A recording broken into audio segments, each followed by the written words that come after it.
Welcome to Outside the Frame, a podcast for wedding industry professionals to learn how to be better humans in business and life.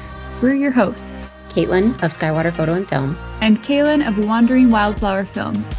We're here to create a supportive and meaningful space for diverse voices to discuss social and personal issues that impact wedding pros. Our hope is that collectively, we can bring more of ourselves and the things that matter to the forefront of our work in the wedding industry and give all of us the courage to focus our business around who we are and what we care about. We're so glad you're joining us. Thanks for tuning in. Welcome everyone back to Outside the Frame podcast. We are so excited. Today we have Kristy Black, pronounced she, they. And Kristy Black is a brand strategist and designer who helps value-driven wedding professionals and creatives build bold, impactful brands that stand out from the crowd and stand up for what matters most.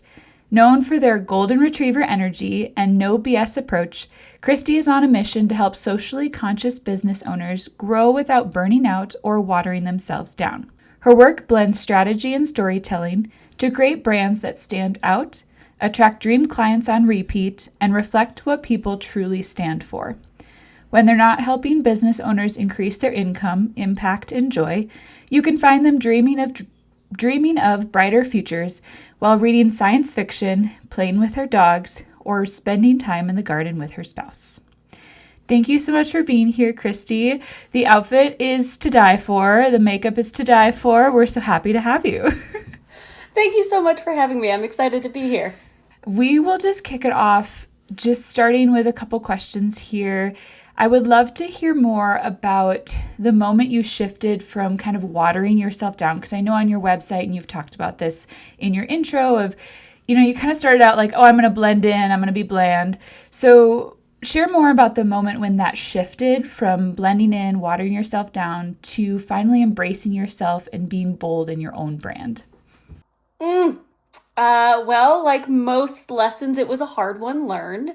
I was given advice from mentors that I trusted in my early 20s that told me, you are too much, you are too bold, you are too loud, you need to tone it down if you want to be successful.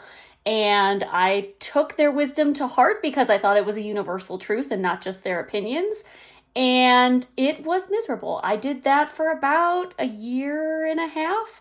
I got clients. We weren't great fits. It was sort of a bummer all around. And then it's been a slow reclamation of self over time, being like, okay, but where did all of the advice that I got stop and where do I start? And so it's been really fun to sort of push beyond that. And this all happened, in the early 2010s.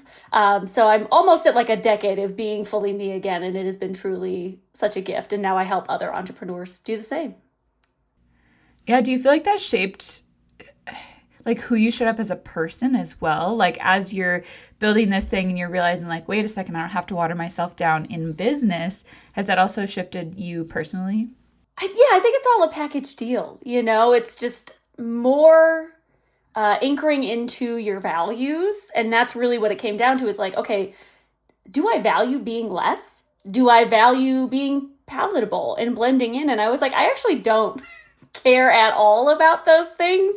And it was interesting because I was giving my clients advice that was contradictory to everything I was living. And I was like, hey, I know what works for brands. I'm not doing it. Why is that? That's why we have phrases like the cobbler's kids have no shoes and all of these things, because that's almost a universal truth. A lot of us are bad at doing the thing that we're great at helping others with. That's what makes us great teachers.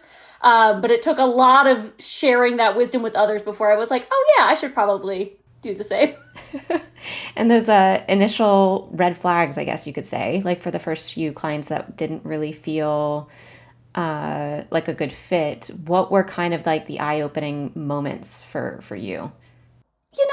There's a lot of sort of like orange flags, right? Where there's just a lot of people where you're like, oh, we're like not on the same page. Sometimes there is a glaring, obvious red flag. Like this was a million years ago. I had a client in this period that I found was posting a bunch of like anti-trans like memes. And I was like, we're done. Like I fired that client. And that was actually sort of one of the first dominoes of like reclaiming some of this stuff, because I was like, they didn't know where I stood and I didn't know where they stood. And that actually like caused a lot of tension in our work. So, sometimes big red flags, but a lot of smaller orange flags of just personalities not jiving, values not aligning, that type of thing. Yeah, and I feel like sometimes you just have to open your eyes to it, because I think we blind ourselves and we're like, oh, it's not a big deal. We'll just shove it aside. We won't say anything. And eventually those cracks start to show and we're like, wait a second, this doesn't feel right. Yeah, it's like death by a thousand paper cuts, right? Like you start to feel like, oh, this doesn't feel great. And then it keeps happening and you're like, how did I get here? Why is this happening to me? And it's like, oh, because I was unclear over time. And all of those results compounded. And so just in the way that branding can really have a compounding effect in a positive way, where you're leaning into your values a little bit every day, you're finding your voice a little bit every day, leaning into those things. The same thing can happen if you aren't being strategic with your brand. If you are just sort of saying, hey, I do everything for everyone and like, I'll take your money, like that also has a compounding effect. That also affects your reputation in the same way branding does. It's just you haven't been quite as strategic or mindful as maybe you would have wanted to be once you see the compounding effect. Well, yeah. I mean, if you're starting to go down a certain path with your brand, right, it also impacts who's even referring you business, right? Because then it's like the ones that don't align might still refer you, or like, that continues, like you're saying. It definitely spirals in that direction, and then it's hard to get out of it, I would assume. Very hard to get out of it. And like, these are some of the things, there's a lot of indicators that your branding might be off. And so sometimes it's, you are getting referrals and they're not aligned. So you're like, oh, that doesn't feel right. Or if you start to see a dramatic decrease in your referrals in general, because what that actually means is you are not giving your dream clients or people in your orbit clear and concise ways to talk about your work in rooms that you are not in. And that's one of the things that values allows those people to do. It helps them talk about you in rooms that you aren't in, so that way your name is continually being brought up in conversation.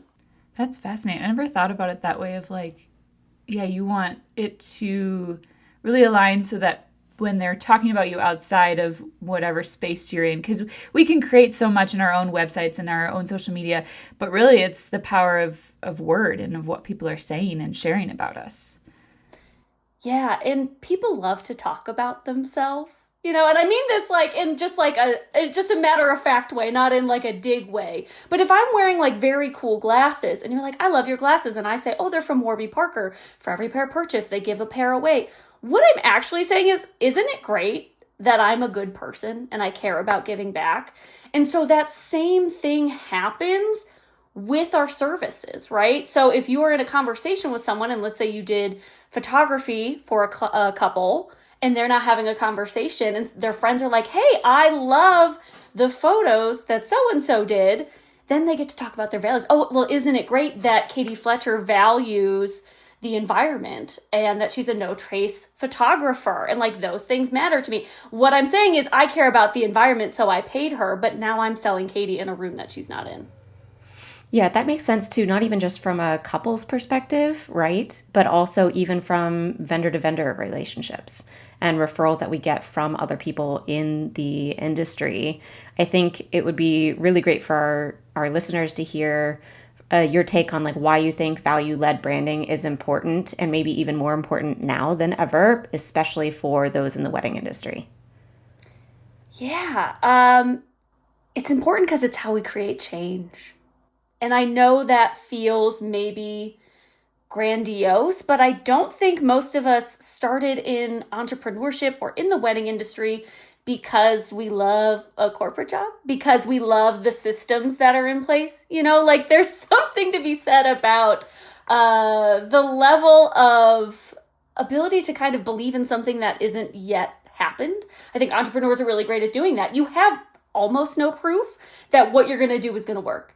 And yet you believe so firmly in yourself that you're going to show up in order to create change, in order to create an entire job and career for yourself out of mostly nothing. And so I think there's something to be said about that type of personality and how you can then apply that to change making in the world, right? Where it's like, I don't know what the future could look like, but I know I built a business without really having much to go on. Why not show up in ways that help create the world that I want to see? And so when you lean into your values, you're allowing yourself to use your business as a vehicle for change. And that change has a ripple effect, right? Somebody sees you leaning into your values in a certain way and they think, oh, I hadn't even considered that. And now they are thinking about things differently or talking about things differently or supporting people differently.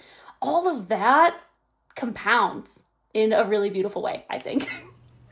Yeah, and I think that we're starting to see that in the wedding industry, not just from like a branding perspective, but even couples looking at their wedding day and saying like, well, what are our values and how do we want to weave those into the wedding itself, right? And I think that that's also really powerful and cool to see that change over time. I love that. And that's something that I think we get so stuck on, of wanting to blend in, a lot of us, not all of us, obviously, but a lot of us get stuck on that. So what would you say to someone who maybe is like, well, but I need the money and I'm afraid that if I stand out that I'm not going to get the bookings that I need, or I'm not going to fill up my calendar? Like, what would you say to someone in the industry that is concerned about being more bold because they're worried that they're going to lose out on business?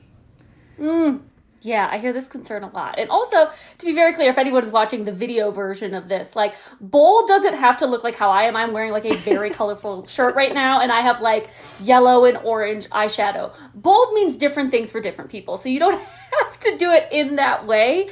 But I often like to think about the example of like, if you were going to try to sell your friend on going out to lunch, and you were like, hey, are you really craving food right now? They would be like, what? Like, yeah, I could eat. Like, that could be fine. Versus, like, if you are trying to be like, hey, I know that there is this really amazing taco shop in my town, and they have the most mouth-watering asada tacos you have ever had, and they have a salsa bar, and they have guacamole, and you're like, oh, I kind of want to buy into that. It's the same thing with your business. If you are constantly like, I do photography for everyone, it's not actually going to make your job any easier. It's a lot easier to then talk about your values, your story, how you approach the world. You know, we go back to Katie Fletcher, who had a background in landscape photography. That has immensely informed her work, right? You can tell that when she frames a shot, she is used to capturing the environment. That is part of her brand story that makes her different.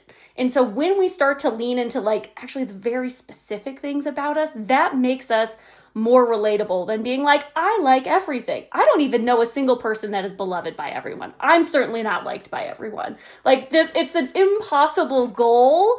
And so I think we would be better off speaking to our truth than trying to fit into a box of what we think other people want. So true. And then we end up going to events or weddings or things that we're like, this is not filling our cup. We're like, this is miserable. Why are we here? And that's how burnout happens. I mean, burnout can happen for a lot of reasons, to be very clear. And like, there are also societal things that can contribute to burnout for sure. But if you are taking on a lot of work that are either from clients who are unaligned on any level, if they are, you're charging a little bit less than you could be, and you're starting to get that feeling, like all of those tiny things add up. And if we're all being really honest, you're probably not delivering your best work at that point. Because you start to notice a difference between your clients. You have a dream client you're working with, and then you have somebody else, and you're like, that was fine. You know, you would never say that to the couple, but you were like, that was sort of a mid-wedding for me, you know? And so like, once you start to shift to working only with dream clients, which I'm very honored to say I've been doing that for 5 years, only dream clients, nobody else. You don't have that feeling anymore. You're like, oh my God, I get to do the best work for the best people every day, day in and day out. And that is possible, but it takes a really clear vision and values and voice in order to make that happen. Well, especially as wedding professionals, like you said in the beginning, we didn't get into this industry or this job or this business with the intention to do what every other corporate business is doing from the start, right? Like, if you have the ability to own your own business, why wouldn't you want it to align with your life and your personality and your story? Like, that just seems like that should be obvious, but I do get the fear. I understand it completely. It's just, yeah, like when you actually think about it, why? Why would you do that to yourself, right? Yeah, we outsource our trust a lot. I should speak from the I. I, in the past, have outsourced my trust. Where I thought, like to those mentors, well, surely they must know something that I don't. And that's maybe a lesson that they learned, that they perceived to be true, or maybe they thought they were doing me a solid, but that is not my experience. And so there's always nuance in things, and we need to try stuff out. And I feel like if you're going to have a business, why not try the things that fill your cup first instead of trying a bunch of stuff that takes all of your energy away and makes you go, should I just go get a day job?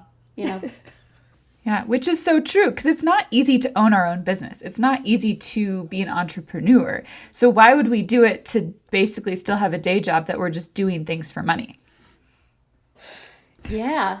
When you say it like that, it sounds like obviously we would not do that. And yet most of us do. We're just like, well, it's all hard, so I guess we'll just make it harder. And it's like, what? We can choose a different way. There's also like a risk reward almost, and you have to kind of figure out what that balance is for you, for all of us, I guess, as entrepreneurs. And so if we're thinking about it in that sense, what do you think are brands risking anything? Like if they're saying, I stand up for something, and what is that like risk reward? What are they gaining by doing that? So it's going to depend on the person.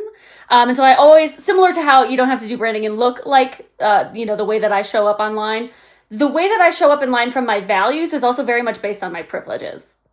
I am outspoken about these things because I am in a white, straight-sized, able body that allows me to talk about these things with very little risk in most cases. Whereas I have had clients that are like, hey, I am a person of color and I see how you talk about this and I know that I care about having a values-led brand, but I cannot safely show up in those ways. Great. Your safety is always number one. Like that is the thing that I want everyone to take away. It is not, trying to posture for other people for clout. It's like, do what makes you safe. And if you have the privileges and ability to speak out for communities that could really use your support, then do it. Because the risk there is very low and the reward is very high. And if you do have more marginalized identities, your job is to make money and take care of you. That's your job. And for the rest of us, we're here to sort of speak out and get our boots on the ground in terms of making the changes and living into the values that we find most important. That's so well said. Thank you. And I think it's important to remember the safety piece of it, because it is, there is a lot of privilege in being able to speak out and being able to say what we say. And I think that's a good reminder. And for those of you that are listening who are more marginalized, again, we want you to be safe, and we want you to not feel guilty that you can't say certain things online or be a certain way because you do not feel safe to do that. And there is nothing wrong with that. I think that's a good reminder of those of us that can, we will be here to support you and be the voice if that is what is needed. Yeah, and everyone gets to assess their own risk tolerance, and also that risk tolerance can change over time. If you have very little socioeconomic privilege and you're like, hey, I really need to just get some of these clients and just like let that be good enough for now, but that situation changes, you always get to change how you are showing up, how much of yourself is coming forward, how much of your values you are anchoring into. And also, our values extend beyond our businesses. So while I'm always talking about values-led branding, you are still a whole ass human that can have those values outside of this work. Yeah, and I love that we're framing this conversation too in an aspect that's like not just about how you present yourself on, say, your website, right? This also speaks to a lot of what's happening, I think, right now on social media, especially in the wedding industry, where talking about certain things or not talking about certain things can be seen as, speaking to certain types of people who care about a lot of important things going on in the world right now. But I think that there's also a lot of people who assume that if you don't speak on certain things that you feel a certain way. And I think that yeah, we need to keep reminding ourselves of that like we're all doing our best. And we're all, just because we're not caring about certain things outwardly, showing that, as a value, doesn't mean that those aren't certain values. And I think that what you're getting at is like there's a lot of pieces to ourselves. There's a lot of nuance, right? And so we can still show certain aspects of ourselves in an authentic way. And that doesn't mean that if we're not showing other parts of ourselves, that means that we're inauthentic, right? Like we can still kind of pick and choose. And we do that for both personal and for our business, right? Absolutely. Yeah. And like that's part of also what a founder story is about. Like when you talk about yourself, you can also share some of those things in there, even in the intro you gave for me, not to get too meta about it, but at the end it's like, Kristy's dreaming of brighter futures, reading about sci-fi. That tells you that I believe a brighter future is possible and that I'm actively trying to do something about it, right? That is in my brand as well. But like you can put those breadcrumbs all over the place or choose to keep some of them just for you. I am very much against the idea that you have to commodify every part of your personal life as an entrepreneur in order to be successful. I think you deserve to have boundaries around what you share and what you don't share. And yes, there's always going to be somebody who says you're not doing enough or you're not speaking out enough or you didn't talk about this one thing even though you've talked about 100 other things. Like, first of all, that's weird cop behavior. And like, can we not do that to people?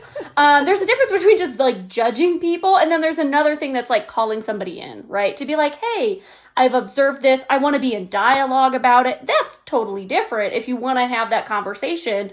But a lot of times we're sort of doing that self-editing before we even show up. And actually, I would say, the more you lean into your values, the easier it is to show up all the time. Because people already know, oh, Kristy's already going to be talking about queer rights. That's going to be happening nonstop. So if something happens and I'm out of town or I'm busy or I'm at capacity and I don't say something about the latest tragedy, no one is going to be confused, right? Like there's already a foundation set. And so I think if you can find ways in the everyday to show up, it actually makes it easier to show up anytime there's a crisis, which when isn't there? What a fun time to be alive. Well, and it's like especially living right now. Yeah, seriously. But like living your true self day to day as well. Like it's not just showing up online or in your business in a certain way. It's like we're doing these things in real life as well. So it's like just because we don't post about it online doesn't mean we're not doing things. And I always think, I'm becoming a mother here soon. And I think about no matter what I do, it's wrong. Like there is no opinion out there that whatever I choose as a mother is wrong. And so it just, in the end, you just have to dig deep and say, what is best for me? What is best for my brand? What is best for my child? Whatever the family, whatever, right? And just live that and own it. Because no matter what, somebody's going to be like, it's not enough, or it's too much, or whatever. It's going to be wrong to somebody. That's the truth. And in the same regard, it's going to be right to somebody. There's somebody who's going to think you are going above and beyond, that you are doing the most. And it's like, once again, we come back to it. It's like, why don't we just choose the thing that's best for us? Like, stop trying to do what the industry leaders are telling you to do or what you've observed or what the trends are saying. Like, what is the thing that works for you and your audience right now? And even in this season, whatever that season of your life looks like. Yeah, because we evolve. We are not linear humans. We do not just like stay the same all the time. So we're constantly ebbing and flowing and changing. So we have to just embrace that and again, do what feels best for us in that moment. And what a gift. What a gift to keep growing and changing. I don't want to hang out with 21-year-old me. Truthfully, if they showed up and they were like, do you want to hang out? I'd be like, you wouldn't take my advice, certainly. And I think it might be wild, but it's like, we're different people and that's good. We're getting new information. We're changing our opinions. We're showing up differently. Like, to me, that is a net positive.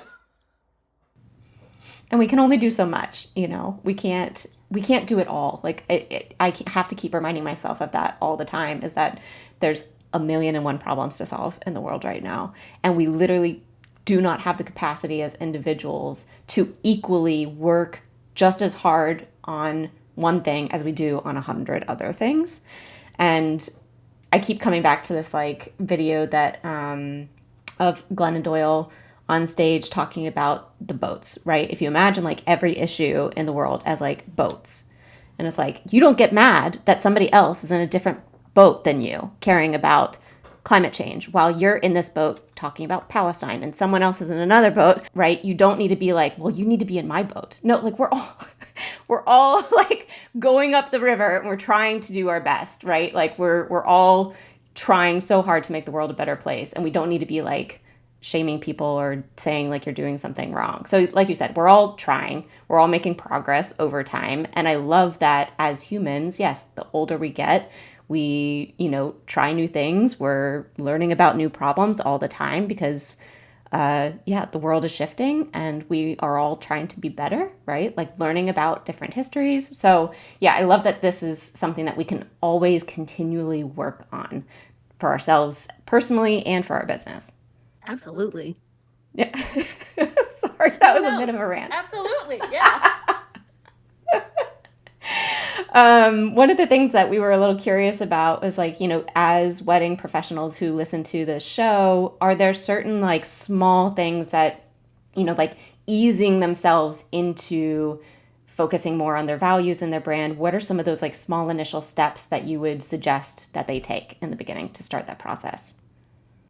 Yes, no one's going to like this advice. That's the preface. You have to know what your values are. And I know that process is annoying and it's tedious. And every coach you've probably ever had is like, hey, you should know what your values are. And you're like, yeah, I'll do that later. And then you don't do it. I get it. And you got to do it. So you have to sit down and think about, okay, what are all the values? You have Google, you have the internet. So you can look up list of values.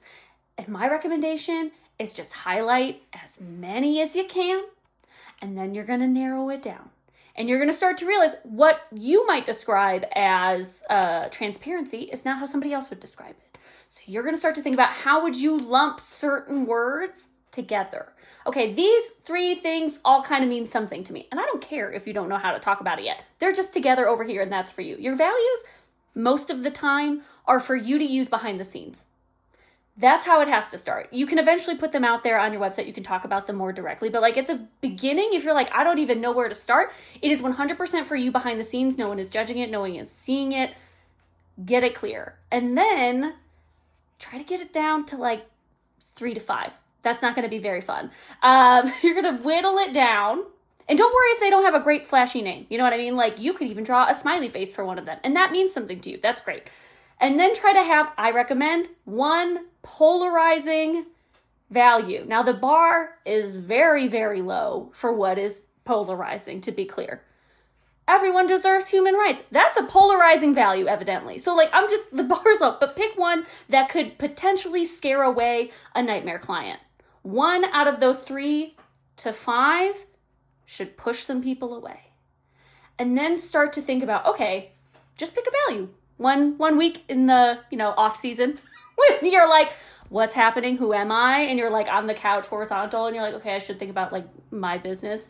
Think about, okay, how can I infuse this value at every step on my contact form, on my homepage, contact form, in my process, on our calls? How can it show up there? In the proposal, in any sort of documents that you're sending over to prepare them for the big day. And then like day of, how are you delivering services? How does it change how you capture images? How does it change how you edit? How does it change who you outsource to? How you outsource? What technology you're using? What platforms and other people you are supporting, right? Like go through everything, get so granular with each of those. And eventually you're going to figure out, oh my God, there was a really clear solution that made sense for me all along. It's just sort of a tedious process. Or if you're like, I don't want to do all that, you can hire a brand strategist and we'll pull it out of you. And we'll do that, in a week or so. But you can also do it yourself. And I think that's so powerful to really dig in. I was actually talking to a friend about this. It had nothing to do with business. It was this whole other conversation we were having about values and how do you find your values. And she's like, I don't even know where to start. And I was literally like, let's just ask Google. Like, I bet there's questions out there that'll have you reflect and journal and like, what are my values? What's important to me? Like, we have so much information at our fingertips that we forget that it's there, I think. We're like, oh, it's there, but like we don't do anything with it. And it's like, well, let's just Google it. Let's ask. Yeah. And like, don't be afraid to like explore the things of your own life's journey that you're like, that's not relevant. Like, I worked in higher education. Does that really impact what I do? Well, you might say no, but I do a lot of free workshops. I actually care deeply about teaching and providing like actionable things. I have a lot of beef with people who have workshops where they're just like, this is all just a sales pitch and you didn't learn anything. I cannot with that. But like, that actually informs how I show up, how I create content, how I speak to people. Like, I want to educate. I want to get information in the hands of many, many people. And to me, that matters. And most of us have little gems like that from past jobs, past experiences that are just hiding in plain sight. And we're like, oh, actually, that is something I care about. It is so innate to you, though, that you don't see it as clearly. Yeah. I think that's tricky. And that's, I'm reading this book about fungi, and like the first intro of it talks about how a magician can trick us because they're using the things that you expect. You're not really looking at what's happening. You just like expect that the sky is blue. And so it talked about how a magician, you go to this magician show and they like blow your mind. You're like, whoa, how did you do all of those things? And it's because the space that we create by just assuming everything is the way that it should exist is where magicians work their magic, because they're like, oh, you just assume that this thing is going to exist a certain way. And so people will then come back after the magic show and be like, wow, the sky is so much bluer today. And they're like, I don't understand how, or my food tasted so much better, because they're actually present in that moment. They're actually seeing and eating and like actually existing in the world instead of just assuming and like letting things go. So I think that that's so powerful with values as well, is once we start to actually dig in and say, not just, oh, we just live our life and we make choices and we don't really know why we make those choices or why one thing makes us feel icky and one thing makes us feel great. We're actually diving into that and saying, ooh, that's why that makes me feel icky, or that's why I didn't connect with that couple, once you actually dig into it. But we have to like be aware of it and ask those questions and do the work, which, you know, it's a thing. And challenge assumptions, because that's how power structures get maintained, right? We have to get curious about I always ask myself, who is benefiting from me making this decision? Because if you're not making a decision based on values, who's benefiting? Oftentimes it's not you. It's a system, it's somebody else, right? Like, we have to get curious about like, why are we moving? And I love you bringing up, being present. It's like, I think so many of us are used to acting from this sort of like, gotta do it now, gotta hurry it up, gotta get this gallery out, gotta, reach out to this person. And it's like, if we just took a beat every once in a while, I think we would be able to operate from a place of feeling like we had more autonomy instead of creating a job that was something we were trying to escape. And then we recreate it for ourselves, And then we get burned out, like you talked about at the beginning, and then you lead to that. It's all just a circle. I feel like we just keep saying the same things over and over. Yeah, for some of your clients, like you're talking about this process, and obviously this can be ongoing, right? But when you're working with wedding professionals or any of your other clients, how long does that process typically take when you're working with clients who are needing to go through that process of figuring out their values? Or are there certain things that you typically recommend one of your clients, do they need to do certain things before starting that process with you of like rebranding? It's baked into the process, and I actually have numbers on it because I ask my clients how long these things take. So my process always starts with the brand discovery workbook, which is just a beefy workbook that everybody has to go through. And the whole point of it is, it even says in there, do not put this into AI, because the magic comes from excavating all of this stuff from your brain, right? Like how I was talking about your story and your background, and like all of these different pieces are already there. So most of my clients say that workbook, which is about, I think it's 15 pages. I mean, it's not short. 4 to 10 hours is pretty much the average range of how long that takes. The fastest ever was 2 hours and the longest was 40. So, it just kind of depends how much introspective work you've done beforehand. And then from there, if you're working with me and we're doing it together, then you just get to hang out. And then a week later, I give you a 40 to 60 page strategy that tells you all of that with your values defined, your plan for implementing them. Like all of those things are then done for you. So for me, that's very quick. That's very easy because I've done this a lot. I'm able to see sort of the different pieces of you that you're sort of like, oh yeah, here's this gem. This is something all entrepreneurs do. They just say something in the workbook that they're just like, oh, casually, like, oh, and then this like other thing happened. And you're like, excuse me, what? That changes everything. Like everyone has all of this magic. Like everyone is full of gems just bursting out. And all I'm doing is pulling them out and shining them up and putting them into a piece of jewelry that attracts their dream client's eye. I'm not inventing anything. It's literally everything that you already possess, just mirrored back in a way that's a little bit more polished and a little bit more organized. That's incredible. How do you find those gems? Not to give away your secrets, but like, tell me. Tell me the secret. Curiosity. It made me a really bad employee. And it makes me a really damn good brand designer because I can't stop asking questions. Like once they go through the workbook, sometimes I'm like, something is here. I get a sense about it. I've been doing this for 15 years. So like, I kind of know when someone's only giving me like the tip of the iceberg. So then I follow up with them. Either we do a call or, depending on the package, sometimes we do like a VIP day where like you spend 4 hours with me and I just rapid fire questions. So I know which threads to pull. I wish there was a more useful way to help you find them within yourself. I think looking at your story is really good.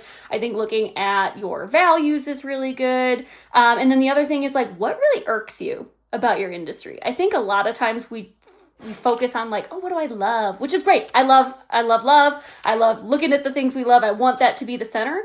But sometimes if we look at the things we can't stand, that's actually an indicator of values, needs that are not met, worlds that we want to see exist that do not. So getting really curious about like, hey, in the wedding industry, this makes me upset. I wish people didn't do this. I wish people knew this. Like there's a lot of gems often hiding in the irksome as well. The dislikes, yeah, for sure. Or like going against tradition. Yeah.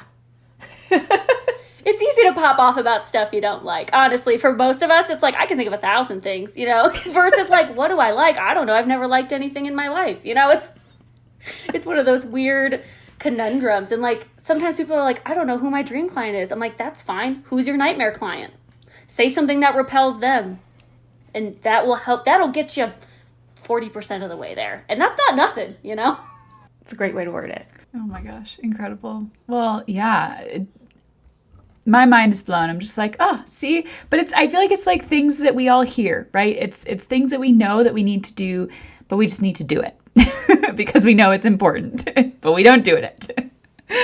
Yeah.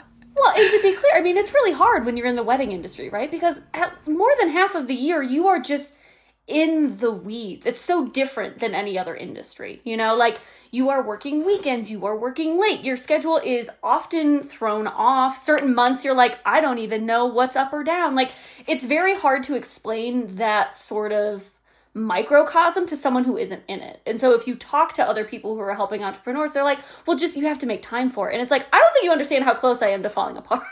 Like I am already at capacity and then some, and so making sure to use those off seasons in ways that are really strategic can make a huge, huge difference. And yeah, the homework still kind of sucks, but at least there's space for it. Got to do it. Well, speaking of homework, we hear that you have something that anyone that's listening can have access to kind of help them get started on this process. So I'd love to hear more about your profitable purpose branding worksheet or workbook. Yes. Sorry. No, you're good. So the giant workbook that I talked about, I pulled out just the values portion because like I said, educator at heart. I want people to have access to this because this is how we create change. So the Profitable Purpose Branding Workbook, and there's like a little mini training. If you like hearing me yap here, there's more of that. And it'll help you actually sit down and get your values clear and start to think about how you can apply them. So if you aren't really sure, you haven't looked at your values in a while, maybe you just keep kicking it down the road and you're like, I'll do that eventually. It's a really, really great place to start. And within about an hour, you will have a lot of clarity. So it's a really great tool. And definitely check it out if you need some help with your values. Thank you so much. Yeah, I'm sure people will love getting at least a taste of your process and how to start taking some initial steps to improve the brand and make it more aligned. Yeah, and sometimes it's just that little seed of like, oh, I can make a difference, or I can do this. I got this one thing done. I can keep going from there. So I think that's really powerful to have. Well, thank you so much, Kristy, for being on this podcast with us. You are just a ray of sunshine, and this was so much good information for everyone that's listening. So seriously, y'all should check their work out. Kristy is an incredible person. We know 2 people that have been on this podcast that have worked with Kristy, so just don't be afraid to check out what they do. And thank you so much for being here. Thank you for listening to our podcast, and just do the work. Take a moment, make it happen. Dig in and ask those questions. Be curious, because it will help you be happier in your business. So, yeah, why not try? Why not try? Thank you for having me. It's truly been a delight. Absolutely. Thank you so much for being here, and we will be back. And yeah, thank you for listening.